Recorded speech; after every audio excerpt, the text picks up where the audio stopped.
Make sure that the rubbers are free from dust and debris by wiping with a clean cloth. Place glazing packers at the bottom of the sash. Lift the glass carefully onto these glazing packers.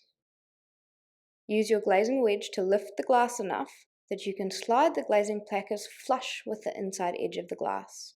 You will have to do this for the bottom hinge corner and its opposing corner. Repeat this process for the top corner. You will have to push up on the sash using your glazing wedge, as the top packer is the one that will have the most pressure.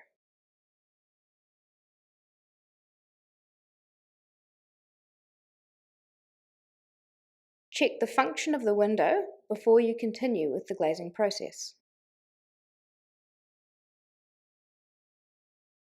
Starting with the shortest beads first, push them against the glass, hold them in place, and tap them in, starting from each corner.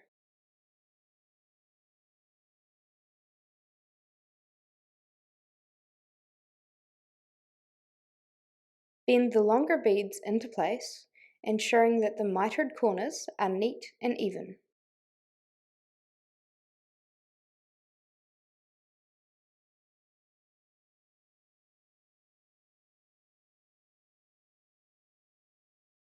Once all the beads are in and all mitered corners are neat, you can tap the beads fully in, starting from each corner and working towards the middle.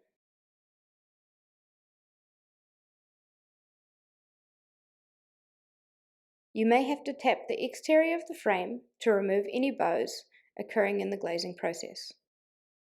Check the window's function before you're done.